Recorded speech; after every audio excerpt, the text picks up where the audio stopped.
ಗುರುಗಳೇ ನಮಸ್ಕಾರ. ನಮಸ್ತೆ ಅರವಿಂದಣ್ಣ. ಗುರುಗಳೇ, ಸಾಕಷ್ಟು ದಿನಗಳಿಂದ ನಿಮ್ಮ ವಿಚಾರಗಳು ಕಾಲಜ್ಞಾನಕ್ಕೆ ಸಂಬಂಧಪಟ್ಟಂತೆ ಬ್ರಹ್ಮಯ್ಯ ಗುರುಗಳ ಹತ್ರ ತುಂಬ ವಿಚಾರಗಳೈತೆ, ಅದು ಎಪಿಸೋಡ್ಗಳು ಮಾಡಿ ಅಂತೇಳಿ ಸಾಕಷ್ಟು ಕಮೆಂಟ್ಸ್ಗಳು ನಮಗೆ ಸಿಗ್ದವರೆಲ್ಲ ಕೇಳ್ತಾರೆ. ಸೊ ಹಾಗಾಗಿ ಇವತ್ತು ಎಪಿಸೋಡ್ಗಳು ಕಾಲಜ್ಞಾನದ ಬಗ್ಗೆ ನೀವು ಮಾತಾಡಿ. ಖಂಡಿತ. ಮುಖ್ಯವಾಗಿ ನೀವು ಲಾಸ್ಟ್ ಎಪಿಸೋಡ್ಗಳಲ್ಲಿ ಹೇಳಿದ್ರಿ ವೀರಬ್ರಹ್ಮೇಂದ್ರ ಸ್ವಾಮಿಗಳದ್ದು ಮೂಲ ಮಂತ್ರ. ಸೊ ಅದಕ್ಕೆ ಸಂಬಂಧಪಟ್ಟಂತೆ ಅದನ್ನು ತಿಳಿಸ್ಬೇಕು, ಯಾವ ಥರ ಧ್ಯಾನ ಮಾಡಬೇಕಾದ್ರೆ ಅದನ್ನು ಬಳಸ್ಕೊಳ್ಳೋದು, ಯಾವ ರೀತಿ ಅದನ್ನು ಉಪಯೋಗಿಸ್ಕೋಬೇಕು ಅಂತ ಅದನ್ನು ಹೇಳ್ತೀನಿ ಮುಂದೆ ಯಾವಾಗಾದರೂ ಅಂತ ಹೇಳಿದ್ರಿ. ಸೊ ಇವಾಗ ಫಸ್ಟ್ ಅದನ್ನು ಶುರು ಮಾಡಿಬಿಡಿ, ಅದನ್ನು ಹೇಳ್ಕೊಟ್ಟು ಆಮೇಲೆ ಮುಂದೆ ಕಾಲಜ್ಞಾನದ ಬಗ್ಗೆ ತಿಳಿಸಿ. ಖಂಡಿತ ತಿಳಿಸ್ಕೊಡೋಕ್ಕೆ ಇಷ್ಟಪಡ್ತೀವಿ. ಎಲ್ರಿಗೂ ಪ್ರಥಮವಾಗಿ ನಮ್ಮ ನಮಸ್ಕಾರ. ಇಂದಿನ ಕಾರ್ಯಕ್ರಮದಲ್ಲಿ ವೀರಬ್ರಹ್ಮೇಂದ್ರ ಸ್ವಾಮಿಗಳವರ ಮೂಲ ಮಂತ್ರದ ಬಗ್ಗೆ, ಒಂದು ಜಪ ಯಾವ ರೀತಿ ಮಾಡಬೇಕು, ಸಿದ್ಧಿ ಯಾವ ರೀತಿ ಮಾಡ್ಕೊಬೇಕು ಅನ್ನೋದ್ರ ಬಗ್ಗೆ ನಾವು ಮಾತಾಡಿದ್ವಿ. ಆ ಮೂಲ ಮಂತ್ರನ ನಾವು ಹೇಳಿದ್ರಿ, ಯಾವ ಮಂತ್ರ ಅಂತ ಎಲ್ಲರೂ ಕೇಳ್ತಿದ್ರು. ಒಂದ್ಸಲಿ ಕೂಡ ಅದನ್ನು ಉಲ್ಲೇಖನ ಮಾಡಿದ್ರಿ. ಓಂ ರೀಂ ಕ್ಲೀಂ ಶ್ರೀಂ ಶಿವಾಯ ವೀರಬ್ರಹ್ಮಣೇ ನಮಃ ಅಂತ ನೋಡಿ. ಅದು ಚಿಕ್ಕವಾಗಿದೆ ಮೂಲ ಮಂತ್ರ. ಅದನ್ನು ಕೆಲವರೆಲ್ಲ ಕೇಳ್ತಿದ್ರು, ಯಾವ ರೀತಿ ಪೂಜೆ ಮಾಡಬೇಕು, ಯಾವ ರೀತಿ ಸಿದ್ಧಿ ಮಾಡ್ಕೊಬೇಕು ಅಂತಲೂ ಕೂಡ ನಮ್ಮ ಹತ್ರ ಪ್ರಶ್ನೆ ಮಾಡ್ತಿದ್ರು. ಅದನ್ನು ಯಾವ ರೀತಿ ಮಾಡ್ಕೊಬೇಕು ಅಂತ ಹೇಳಿದ್ರೆ, ನಾವೊಂದು ಪೂಜಾ ನಿಯಮಗಳು ಏನಿರುತ್ತೋ, ನಮ್ಮ ಬೆಳಗಿನ ಈ ಸಂಧ್ಯಾ ವಂದನೆ ಆಗ್ಬೋದು ಅಥವಾ ಮಡಿ ಆಗ್ಬೋದು, ಮೇಲೆಗೆ ಅದನ್ನೆಲ್ಲ ಮುಗಿಸ್ಕೊಂಡು ದೇವರಿಗೆ ಪೂಜೆ ಮಾಡಿ ನಾವು ಹೇಳ್ತೀರಿ ಗದಿಗೆ ಕಂಬಳಿ ಅಂತ, ಪೂಜೆ ಕಂಬಳಿ ಅಂತ ಹೇಳ್ತೀವಿ. ಯಾವ ರೀತಿ ಕಂಬಳಿ ಅಂತ ತೋರಿಸ್ತೀವಿ. ಈ ರೀತಿ ಕಂಬಳಿಯನ್ನು, ಇದು ನಮ್ಮ ಆಶ್ರಮದ ಪದ್ಧತಿ, ಇದು ನಮ್ಮ ತಂದೆಯವರು ಹೇಳ್ಕೊಟ್ಟಿರೋದು ಕೂಡ.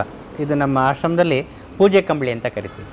ಈ ರೀತಿ ಬಿಳಿ ಕಂಬಳಿನ ಹಾಕ್ಕೊಂಡು ವೀರಬ್ರಹ್ಮೇಂದ್ರ ಸ್ವಾಮಿಗಳವರ ಮೂಲಮಂತ್ರನ ಜಪ ಮಾಡೋದ್ರಿಂದ ಬೇಗ ಸಿದ್ಧಿ ಆಗುತ್ತೆ ಅಂತ ನಮ್ಮ ತಂದೆಯವರು ಹೇಳ್ತಾ ಇದ್ರು. ಯಾರದನ್ನು ನಂದಾಚಾರ್ಯ ಸ್ವಾಮಿಗಳು ಹೇಳ್ಕೊಟ್ಟಿರೋ ಅಂಥ ಪದ್ಧತಿಗಳು.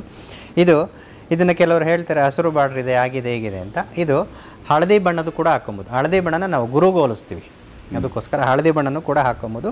ಈ ಒಂದು ಕಂಬಳಿ ಕೆಳಗಡೆ ನಾವೇನು ಕೂತ್ಕೊಳ್ತಿರೋ ಅದ್ರ ಕೆಳಗಡೆ ಒಂದು ದರ್ಬೆ ಅಂತ ನಾವೇನು ಕರಿತೀರೋ ಅದನ್ನು ಕೂಡ ದರ್ಬೆನ ಹಾಕೊಬೇಕು. ದರ್ಬೆನ ಹಾಕ್ಕೊಂಡು ಒಂದು ಸಿದ್ಧಿಗೆ ಮಾಡೋ ಅಂಥದ್ದು. ಯಾವ ರೀತಿ ಸಿದ್ಧಿಗಳು ಮಾಡ್ಕೊಬೇಕಂತ ಹೇಳಿದ್ರೆ, ಈ ಜಪಮಣಿ ಇರ್ತಕ್ಕಂಥವ್ರು ಜಪಮಣಿಯಲ್ಲಿ ಒಂದು ಅದನ್ನು ಮಣಿನ ಲೆಕ್ಕ ಮಾಡೋದು ಅಂತ ಹೇಳ್ತೀವಿ ನಾವು ಸಿದ್ಧಿಗಳು ಮಾಡುವಾಗ. ಆ ಮಣಿನೂ ಕೂಡ ನಾವು ಲೆಕ್ಕ ಮಾಡ್ತಾ ದಿನಕ್ಕೆ 101 ಕೂಡ ಜಪಮಣಿಯಲ್ಲೂ ಮಾಡ್ಕೊಬೋದು. ನನ್ನ ಹತ್ರ ಗುರು ದೀಕ್ಷೆ ಆಗಲಿಲ್ಲ, ಗುರುಮಣಿ ಇಲ್ಲ ನಮ್ಮ ಹತ್ರ ಅಂತ ಹೇಳಿದಾಗ, ಸರಗಳಿಲ್ಲ ಅಂತ ಹೇಳಿದಾಗ, ಸಾಧಾರಣ ಮನುಷ್ಯ ಯಾವ ರೀತಿ ಮಾಡಬೇಕು ಅಂತಲೂ ಕೂಡ ಹೇಳಿದಾಗ, ಯಾವುದು ಬೇಡ, ನೀಟಾಗಿ ಪದ್ಮಾಸನ ಹಾಕೊಬೋದು. ಪದ್ಮಾಸನ ಆಗಿಲ್ಲ ಅಂದ್ರೂ ನೀಟಾಗಿ ನಾವು ಚಕ್ಕಂಬಟ್ಲ ಅಂತ ಹೇಳ್ತೀವಿ. ನೀಟಾಗಿ ಕೂತ್ಕೊಳ್ಳಿ ಚಕ್ಕಂಬಟ್ಲು ಹಾಕ್ಕೊಂಡು ಅಂತ, ನೆಲದಲ್ಲಿ ಕೂತ್ಕೊಂಡು ಈ ಕಂಬಳಿ ಕೆಳಗಡೆ ದರ್ಬೆ ಹಾಕ್ಕೊಂಡು ಅದು ನೋಡಿ ಈ ಥರ ನಾವು 2 ಬೆಟ್ಟುಗಳು ಈ ಥರ ಇರಬೇಕು ಜೋಡಣೆ. ಕೆಲವ್ರು ಏನು ಮಾಡ್ತಾರೆ, ಈ ಥರ ಈಗೆಲ್ಲ ಮಾಡ್ತಾರೆ. ಕೆಲವೊಂದು ಸಿದ್ಧಿಗಳು ಮಾಡ್ಕೊಳೋದಕ್ಕೋಸ್ಕರ ಒಂದೊಂದು ಇದಿರುತ್ತೆ. ಅದನ್ನು ಈ ರೀತಿ ಹೊಟ್ಟೆ ನಮ್ಮ ಹೊಕ್ಕಳೋ ಭಾಗ ಏನಿದೆ ಚಕ್ಕನ್ ಬಟ್ಲು ಹಾಕೊಂಡು ಕೂತ್ಕೊಂಡು ಒಟ್ಲು ನೀಟಾಗಿ ತೋರ್ಸೋದಕ್ಕೆ ಇಲ್ಲಿ ಕೂತ್ಕೊಳೋಕೆ ಕಷ್ಟ ಆಗುತ್ತೆ.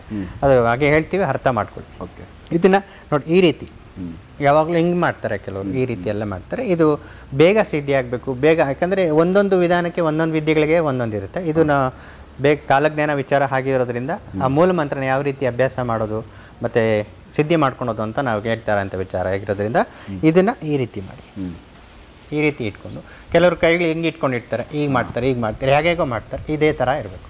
ನಮಗೆ ಈ ಗರುಡ ರೆಕ್ಕೆಗಳು ಯಾವ ರೀತಿ ಇರುತ್ತೋ ಅದೇ ರೀತಿ ನೇರವಾಗಿ ಕೂತ್ಕೊಂಡು ಬೆನ್ನ ಭಾಗ ಬಾಗಬಾರ್ದು, ತಲೆ ಕೂಡ ನೇರವಾಗಿ ಇಟ್ಕೊಂಡು ಮನಸ್ಸಲ್ಲೇ ಒಂದು ಕೌಂಟ್ ಮಾಡ್ಕೊಳ್ಳಿ ಇವೇನಿರ್ತೋ.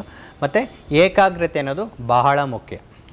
ಈ ವೀರಬ್ರಹ್ಮೇಂದ್ರ ಸ್ವಾಮಿಗಳ ಮೂಲಮಂತ್ರ ಏನಿದೆಯೋ ಎಲ್ಲ ಮೂಲಮಂತ್ರಗಳಿಗೂ ಕೂಡ ಸಿದ್ಧಿ ಮಾಡ್ಕೊಬೇಕಾದ್ರೆ ಏಕಾಗ್ರತೆ ಬಹಳ ಮುಖ್ಯ. ಯಾವುದೇ ಥರ ಅಡಚಣೆಗಳಾಗಬಾರ್ದು.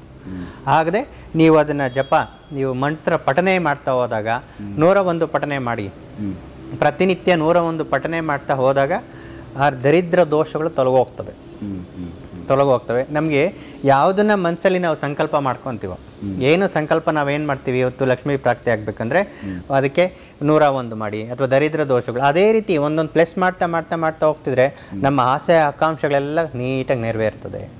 ಇದು ವೀರಬ್ರಹ್ಮೇಂದ್ರ ಸ್ವಾಮಿಗಳವರ ಮೂಲ ಮಂತ್ರ. ಆವಾಗಲೇ ಒಂದು ದರ್ಬೆ ವಿಚಾರ ಮಾಡಿದ್ವಿ, ದರ್ಬೆ ಹಾಕ್ಕೊಂಡ್ಲೇಬೇಕಾ ಅಂತ. ಹೌದು, ದರ್ಬೆ ಹಾಕ್ಕೊಂಡ್ಲೇಬೇಕಾಗ್ತದೆ. ಮತ್ತು ಅದನ್ನು ಯಾಕೆ ಹಾಕ್ಕೊತೀವಿ ಅಂತ ಹೇಳಿದ್ರೆ, ನಾವು ಕೂಡ ತಪ್ಪುಗಳು ಒಪ್ಪುಗಳು ಮಾಡಿದಾಗ ಒಂದಿನ ಕಾರ್ಯಕ್ರಮದಲ್ಲಿ ಹೇಳಿದ್ರಿ ದರ್ಬೆ ವಿಚಾರ. ಅದಕ್ಕೋಸ್ಕರ ದರ್ಬೆಗಳು ಲೆಕ್ಕ ಇಟ್ಕೊಳುತ್ತೆ. ನಾವು ಮಾಡಿರ್ತಕ್ಕಂಥ ಒಂದು ಈ ಸಿದ್ಧಿಗಳು ಮಂತ್ರಗಳು ಏನು ಹೇಳಿರ್ತೀರೋ ಅದನ್ನು ಲೆಕ್ಕ ಇಟ್ಕೊಳೋದಕ್ಕೋಸ್ಕರ ದರ್ಬೆ ಕೆಳಗಡೆ ಇಟ್ಕೊಂಡು ಮಾಡೋ ಅಂಥದ್ದು. ಕೆಲವೊಂದು ದೋಷಗಳು ಕೂಡ ಪರಿಹಾರ ಆಗುತ್ತೆ ಅಂತ ಹೇಳ್ತೀವಿ. ಇದನ್ನು ಮಾತಾಡ್ತಾ ಕೂತ್ರೆ ಜಾಸ್ತಿ ಮಾತಾಗುತ್ತೆ, ಅದಕ್ಕೋಸ್ಕರ ದರ್ಬೆ ವಿಚಾರ ಬೇಡ. ಮುಂದಿನ ಕಾಲಜ್ಞಾನದಲ್ಲಿ ಏನೇನು ಆಗು ಹೋಗುಗಳಿದ್ದಾವೆ, ಮತ್ತು ಪಂಪುಗಳ ಬಗ್ಗೆ ಇಂದಿನ ಕಾರ್ಯಕ್ರಮದಲ್ಲಿ ಹೇಳಿದ್ರಿ. ಆ ಪಂಪುಗಳು ಯಾವ್ಯಾವ ದಿಕ್ಕಿಗೆ ಯಾವ್ಯಾವ ದೇಶಕ್ಕೆ ಯಾವ್ಯಾವ ಪಂಪುಗಳು ಬಂದು ಧ್ವಂಸ ಮಾಡ್ತವೆ ಅಂತ ಹೇಳ್ತಾ ಇದ್ರಿ. ಈ ರೀತಿ ಸಿದ್ಧಿ ಮಾಡ್ಕೊಳೋ ಅಂಥದ್ದು ಪ್ರತಿನಿತ್ಯ ನೋಡಿ. ವೀರಬ್ರಹ್ಮೇಂದ್ರ ಸ್ವಾಮಿಗಳವರ ಒಂದು ಈ ಥರ ಪಠನೆ ಮಾಡಬೇಕಂದ್ರೆ ಬಿಳಿ ವಸ್ತ್ರ ಧರಿಸ್ತಕ್ಕಂಥದ್ದು ಬಹಳ ಉತ್ತಮ ವಸ್ತ್ರಗಳು, ಯಾಕಂದರೆ ಶಾಂತಿ ಸ್ವರೂಪ ಆಗಿರೋದ್ರಿಂದ ಬಿಳಿ ವಸ್ತ್ರ ಮತ್ತು ನಿಷ್ಠೆ ನೇಮೆಯಿಂದ ಪಾಲನೆ ಮಾಡಿ. ದೇವರಿಗೆ ನೈವೇದ್ಯ, ಧೂಪ ನೈವೇದ್ಯ, ನಿಮ್ಮ ಭಕ್ತಿ ಏನಿರುತ್ತೋ ಭಕ್ತಿಯಿಂದ ನೀವೆಲ್ಲಿ ಕೂತ್ಕೊಳ್ಬೇಕಾ ಮಾಡ್ಬೋದು. ಶುದ್ಧವಾಗಿರ್ತಕ್ಕಂಥ ಜಾಗ, ಆದಷ್ಟು ಈ ಬೆಟ್ಟ ಗುಟ್ಟಗಳು ಆ ಥರ ಎತ್ತರದ ಪ್ರದೇಶ ಮೇಲೆ ಈ ಮಂತ್ರನ ಸಿದ್ಧಿ ಮಾಡ್ಕೊಂಡ್ರೆ ತುಂಬ ಒಳ್ಳೆಯದು.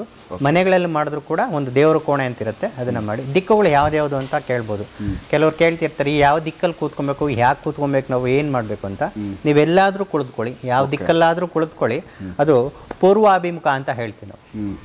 ಪೂರ್ವಾಭಿಮುಖ ಆ ಕಡೆ ಮುಖ ಮಾಡಿ ಕೂತ್ಕೊಳೋದ್ರಿಂದ ಬೇಗ ಒಂದು ಫಲಿತಾಂಶ ಸಿಗುತ್ತೆ. ಮತ್ತೆ ಉತ್ತರಾಭಿಮುಖ, ಈಶಾನ್ಯ ಮುಖ, ಉತ್ತರ ಕಡೆ ಮುಖ ಮಾಡಿದ್ರೆ ಒಂದು ಚೂರು ಈಶಾನ್ಯ, ಪೂರ್ವಾಭಿಮುಖ ಕೂತ್ಕೊಂಡ್ರೆ ಒಂದು ಚೂರು ಈಶಾನ್ಯಕ್ಕೆ ದಿಕ್ಕಿರೋ ಅಂಥದ್ದು. ಅದನ್ನು ಮಾಡ್ತಾ ಇದ್ದಾಗ ಕೇಳ್ಬೋದು ಎಷ್ಟು ದಿವಸಕ್ಕೆ ಫಲಿತಾಂಶ ಸಿಗ್ಬೋದು ನಮಗೆ ಅಂತ. ಇದು 101 ಪ್ರತಿನಿತ್ಯ 48 ಒಂದು ಮಂಡಲ ಮಾಡಿ. ಇದು ಈ ಮಂತ್ರಗಳನ್ನು ಪಠನೆ ಮಾಡುವಾಗ ಹಲವಾರು ಪರೀಕ್ಷೆಗಳು ಬರುತ್ತೆ, ಹಲವಾರು ಪರೀಕ್ಷೆಗಳಿಗೆ ಒಳಗಾಗ್ತೀವಿ. ಯಾಕೆ ಅಂತ ಹೇಳಿದ್ರೆ ಭಗವಂತನ ಪರೀಕ್ಷೆಗಳದು. ಯಾಕಂದರೆ ಭಗವಂತನ ಕೊಡ್ಬೇಕಂದ್ರೆ ಎಲ್ಲ ಪರೀಕ್ಷೆಗಳು ಮಾಡಿನೇ ಕೊಡೋ ಅಂಥದ್ದು. ಅದಕ್ಕೋಸ್ಕರ ಅವನು ಕೆಲವೊಂದು ಸಲ ಕಷ್ಟನೂ ಕೊಟ್ಟು ನೋಡ್ತಾನೆ, ಮತ್ತು ಸುಖನೂ ಕೊಟ್ಟು ನೋಡ್ತಾನೆ, ಎಲ್ಲ ಕೊಟ್ಟು ನೋಡ್ತಾನೆ ಅವನು. ಮೊದಲನೇದಾಗಿ ಕೊಡ್ತಕ್ಕಂಥ ಭಗವಂತನ ಕೊಡೋದೇ ಕಷ್ಟ, ಒಂದು ಪರೀಕ್ಷೆಗಳು ಅಂತ ನಾವು ಅಂದ್ಕೊಬೇಕು. ಅದಕ್ಕೋಸ್ಕರ ಕಿಂಚಿತ್ ಕಷ್ಟಗಳು ಕೊಟ್ಟಾಗ ನಾನೇನೋ ಫಸ್ಟ್ ಕಷ್ಟ ಬಂದ್ಬಿಡ್ತಲ್ಲ ಈ ಮಂತ್ರ ಸಿದ್ಧಿ ಮಾಡ್ಕೊಂಡು ಹೋಗೋಂಥದ್ದು ಏನು ಭಯ ಪಡೋದು ಬೇಡ. ಅದನ್ನು ಮುಂದುವರಿಸ್ತಿದ್ದಾಗ ಖಂಡಿತವಾಗಿ ನಿಮ್ಮ ಪ್ರತಿಫಲಗಳು ಸಿಗ್ತವೆ. ನಿಮ್ಗೆ ಏನು ಸಂಕಲ್ಪ ಮಾಡ್ಕೊಂಡು ಅದನ್ನು ಧ್ಯಾನ ಮಾಡ್ತಿರ್ತೀರೋ ಖಂಡಿತವಾಗಿ ಸಿಕ್ಕೇ ಸಿಗುತ್ತೆ. ಅಕಸ್ಮಾತ್ ನಮಗೆ ಧ್ಯಾನ ಮಾಡೋಕ್ಕೆ ಸಮಯ ಇಲ್ಲ ಅಂತ ಅಂತಕ್ಕಂಥವ್ರು ಪ್ರತಿನಿತ್ಯ ಕಾಲಜ್ಞಾನವನ್ನು ಒಂದು ಅಧ್ಯಾಯನ ಓದಿ ಅದನ್ನು ಭಕ್ತಿಯಿಂದ ಪೂಜೆ ಮಾಡಿದ್ರು ಕೂಡ ಫಲಿತಾಂಶ ಸಿಗುತ್ತೆ ಅಂತ ನಮ್ಮ ನಂದಾಚಾರ್ಯ ಸ್ವಾಮಿಗಳು ತಿಳಿಸಿರ್ತಕ್ಕಂಥದ್ದು. ಇಷ್ಟನ್ನು ಹೇಳ್ತಾ ಇವತ್ತಿನ ಕಾರ್ಯಕ್ರಮ ಒಂದ್ಸರಿ ನೀವು ಮೂಲ ಮಂತ್ರನ ನೀವು ನಿಮ್ಮ ಕಡೆಯಿಂದ ಒಂದ್ಸರಿ ತಿಳಿಸ್ಬಿಡಿ. ಓಂ ರೀಂ ಕ್ಲೀಂ ಶ್ರೀಂ ಶಿವಾಯ ವೀರಬ್ರಹ್ಮಣೇ ನಮಃ. ಅದನ್ನು ಈ ರೀತಿ ಪಠನೆ ಮಾಡೋ ಅಂಥದ್ದು. ಮತ್ತು ಕೆಲವರು ಏನು ಮಾಡ್ತಾರೆ, ಉಚ್ಚಾರಣೆಗಳಲ್ಲೂ ಸ್ವಲ್ಪ ಏರುಪೇರು ಮಾಡ್ತಾರೆ. ಯಾವತ್ತೂ ಕೂಡ ಮಂತ್ರಗಳಿಗೆ ಬಹಳ ಮುಖ್ಯ ಉಚ್ಚಾರಣೆ. ಅದಕ್ಕೋಸ್ಕರ ನಾವು ಎಲ್ಲ ಕಾರ್ಯಕ್ರಮದಲ್ಲಿ ಹೇಳ್ತಾ ಇರ್ತೀರಿ, ಸಮಯಲೋಪ, ಮಂತ್ರಲೋಪ, ದ್ರವ್ಯಲೋಪ, ಇವು 3 ಲೋಪಗಳಾದರೆ ಅಲ್ಲಿ ನಮಗೆ ಫಲಿತಾಂಶಗಳು ಸಿಗಲ್ಲ. ಕೆಲವರು ಹೇಳ್ತಾರೆ ನನಗೆ ಮಧ್ಯಾಹ್ನ ಸಮಯ ಸಿಗುತ್ತೆ, ನಾನು ಕೂತ್ಕೊಂಬಿಟ್ಟು ಮಧ್ಯಾಹ್ನ ಮಾಡಲ್ಲ ಅಂತ. ಅದಾಗೋದಿಲ್ಲ, ಅದು ಅವಶ್ಯಕತೆ ಇಲ್ಲ. ನಾವು ಯಾವ್ಯಾವ ಸಮಯಕ್ಕೆ ಏನು ಮಾಡಬೇಕು, ಬ್ರಾಹ್ಮಿ ಮುಹೂರ್ತದಲ್ಲಿ ಮಾಡಿ ಅಥವಾ ಮುಸ್ಸಂಜೆ ಅಂತ ಹೇಳ್ತೀವಿ. ಮುಸ್ಸಂಜೆ ಆ 2 ಟೈಮಲ್ಲಿ ಮಾಡಿದ್ರೆ ತುಂಬ ಬಹಳ ಉತ್ತಮವಾಗಿ ಫಲಿತಾಂಶ ಸಿಕ್ಕಂಥದ್ದು. ಮತ್ತು ಯಾವುದೇ ಒಂದು ದೇವಸ್ಥಾನಗಳಿಗೆ ಹೋದಾಗ, ಯಾವುದೇ ಒಂದು ಪುಣ್ಯಕ್ಷೇತ್ರಗಳಿಗೆ ಹೋದಾಗ, ಒಂದು ಧ್ಯಾನ ಮಾಡೋಂಥ ಸ್ಥಳಕ್ಕೆ ಹೋದಾಗ ಈ ಮಂತ್ರವನ್ನು ಪಠನೆ ಮಾಡ್ತಾ ಬನ್ನಿ, ಅದರ ಅನುಭವ ನಿಮಗೆ ಖಂಡಿತವಾಗಿ ಕಾಣುತ್ತೆ. ಸೊ ಇದನ್ನು ನಾವು ಮನಸ್ಸಲ್ಲೇ ಹೇಳ್ಕೊಳ್ಳೋದಾ ಇಲ್ಲ ಜೋರಾಗಿ ಹೇಳ್ಬೇಕಾ? ಮನಸ್ಸಲ್ಲಿ. ಯಾವತ್ತು ನಾವು ಕೆಲವೊಂದು ಸಿದ್ಧಿ ಮಂತ್ರಗಳನ್ನೆಲ್ಲ ನೀವು ಕೇಳ್ತಿರ್ತೀರ, ಏನೋ ಮಂತ್ರ ಆಗ್ತಿದೆ ಗುರುಗಳೇ ಜೋರಾಗಿ ಹೇಳಿ ನಾವು ಕೇಳಿಸ್ಕೊಂತೀರಾ ಅಂತ ಹೇಳ್ತೀವಿ. ಅದನ್ನು ಸಿದ್ಧಿ ಮಂತ್ರಗಳನ್ನು ನಾವು ಸಿದ್ಧಿ ಮಾಡ್ಕೊಬೇಕಾಗಿರೋಂಥದ್ದು, ನಮ್ಮ ಕಷ್ಟಗಳಿಗೆ ಪರಿಹಾರ ಆಗಬೇಕಾಗಿರೋದು ನಮ್ಮ ಮನಸ್ಸಲ್ಲಿ ಪಠನೆ ಮಾಡಿಕೊಂಡು ಹೇಳಬೇಕಾಗತ್ತೆ. ಆ ಮಂತ್ರದ ಜೋರಾಗಿ ಹೇಳೋಂಥ ಮಂತ್ರಗಳು ಯಾವುದು, ಒಳಗಡೆ ಹೇಳ್ಕೊಳ್ಳೋ ಮಂತ್ರಗಳು ಯಾವುದು ಅಂತ ನಾವು ಮುಂದಿನ ಕಾರ್ಯಕ್ರಮಗಳಿಗೆ ಯಾಕೆ ಹೇಳ್ಬಾರ್ದು ಅಂತ ಎಲ್ಲ ವಿವರಣೆಗೆ ಬಿಡಿಸಿ ಹೇಳೋದಕ್ಕೆ ನಾವು ಇಷ್ಟಪಡ್ತೀವಿ. ಆಮೇಲೆ ಇದನ್ನು ಯಾವ ಸಮಯದಲ್ಲಿ ಪರ್ಟಿಕ್ಯುಲರ್ ಈ ಸಮಯದಲ್ಲಿ ಮಾಡೋದ್ರಿಂದ ಇದು ಪಕ್ಕಾ ಇದು ಬೆಸ್ಟು ಅಂತ ಹೇಳ್ಬೇಕಂದ್ರೆ ಯಾವ ಸಮಯನ ನೀವು ರೆಫರ್ ಮಾಡ್ತೀರಾ? ಖಂಡಿತ. ಇವತ್ತು ಒಂದು ಒಳ್ಳೆ ಪ್ರಶ್ನೆ ಬಂದಿಟ್ರಿ. ನಮ್ಮ ನಂದಾಚಾರ್ಯ ಸ್ವಾಮಿಗಳು ಹೇಳಿರ್ತಕ್ಕಂಥದ್ದು ಅತಿ ಹೆಚ್ಚಾಗಿ ನಮಗೆ ಬೇಗವಾಗಿ ಸಿಗ್ತಕ್ಕಂಥ ಒಂದು ಯಾವುದು ಸಮಯ ಅಂತ ಹೇಳಿದ್ರೆ ಅಮಾವಾಸ್ಯ ಮತ್ತು ಪೌರ್ಣಮಿ ಅಂತ ಹೇಳಿ. ಅಮಾವಾಸ್ಯೆ ಮತ್ತು ಪೌರ್ಣಮಿ ದಿವಸ, ಹುಣ್ಣಿಮೆ ದಿವಸ ಅಂತ ಹೇಳಿ ಅವತ್ತು ಧೂಪ ನೈವೇದ್ಯಗಳಿಟ್ಟು ಪೂಜೆ ಮಾಡೋದ್ರಿಂದ ಬೇಗ ಫಲಿತಾಂಶ ಸಿಗುತ್ತೆ ಅಂತ ಹೇಳಿರೋದು. ಅದಕ್ಕೋಸ್ಕರ ನಮ್ಮ ಆಶ್ರಮದಲ್ಲೂ ಕೂಡ ವೀರವಸಂತರಾಯರದು ಅಮಾವಾಸ್ಯೆ ಪೌರ್ಣಮಿ ದಿವಸ ವಿಶೇಷವಾಗಿ ಕಾರ್ಯಕ್ರಮ, ಹೋಮ ಹವನಗಳು ಮಾಡ್ತಕ್ಕಂಥದ್ದು. ರಾತ್ರಿ ಇಲ್ಲ ಅರ್ಲಿ ಮಾರ್ನಿಂಗು ಇದರಲ್ಲಿ ಯಾವ್ದು ಬೆಟರ್ ಗುರುಗಳು? ನೀವು ಆದಷ್ಟು ಬೇಗ ಮಾಡ್ಕೊಬೇಕಪ್ಪ ಅಂತ ಹೇಳಿದ್ರೆ ಎಲ್ಲದಕ್ಕಿಂತ ಬೇಗ ಒಲಿತಕ್ಕಂಥ ಒಂದು ಸಿದ್ಧಿ ಸಮಯ ಯಾವುದಪ್ಪ ಅಂತ ಹೇಳಿದ್ರೆ ಬ್ರಾಹ್ಮಿ ಮುಹೂರ್ತ ಅಂತ ಹೇಳ್ತೀವಿ. ಬೆಳಗ್ಗಿನ ಜಾವ ಬ್ರಾಹ್ಮಿ ಮುಹೂರ್ತ ತುಂಬ ಯೋಗ್ಯವಾಗಿದ್ದು, ಅಥವಾ ಸಾಧಕರು, ತಪಸ್ಸುಗಳು, ಸಿದ್ಧಿಗಳು, ಈ ಕೆಲವರೆಲ್ಲ ನಮ್ಮ ಋಷಿ ಮುನಿಗಳು ಅಥವಾ ನಮಗಳಿಗೆಲ್ಲ ಸಮಯ ಸಿಗೋದು ರಾತ್ರಿ ಆಗಿರೋದ್ರಿಂದ ನಾವು ರಾತ್ರಿಯೆಲ್ಲ ಈ ಸಿದ್ಧಿಗಳು ಮಾಡ್ಕೊತಕ್ಕಂಥವರೆಲ್ಲ ರಾತ್ರಿ ಮಾಡಿಕೊಂಡ್ರೆ ತುಂಬ ಉತ್ತಮ. ಸೂಪರ್, ಒಳ್ಳೆ ವಿಚಾರ. ಇದ್ರ ಸುಮಾರು ಜನದ ಪ್ರಶ್ನೆಗಳಿಗೆ ಉತ್ತರ ಆಯ್ತು ಇದು. ನೆಕ್ಸ್ಟು ಕಂಪ್ಲೀಟ್ ಕಾಲಜ್ಞಾನದ ವಿಚಾರಗಳನ್ನ ಮಾತಾಡ್ತಾ ಹೋಗಿ. ಖಂಡಿತ. ಇದು ಮುಂದಿನ ಕಾರ್ಯಕ್ರಮದಲ್ಲಿ ನಾವು ಪಂಪ್ಗಳ ಪ್ರಯೋಗ ಅಂತ ಹೇಳಿದ್ವಿ. ಅದು ಯಾವ್ಯಾವ ದೇಶಕ್ಕೆ ಯಾವ್ಯಾವ ಪಂಪ್ಗಳು, ಯಾವ್ಯಾವ ದಿಕ್ಕುಗಳಿಗೆ ಯಾವ್ಯಾವ ಪಂಪ್ ಅಂತ ಹೇಳಿ ಅದೊಂದು ಕೆಲವೊಂದ್ಸಲಿ ಸಮಯ ಅಭಾವದಿಂದ ಕಾರ್ಯಕ್ರಮ ಅಲ್ಲಿಗೆ ನಿಂತಿತ್ತು.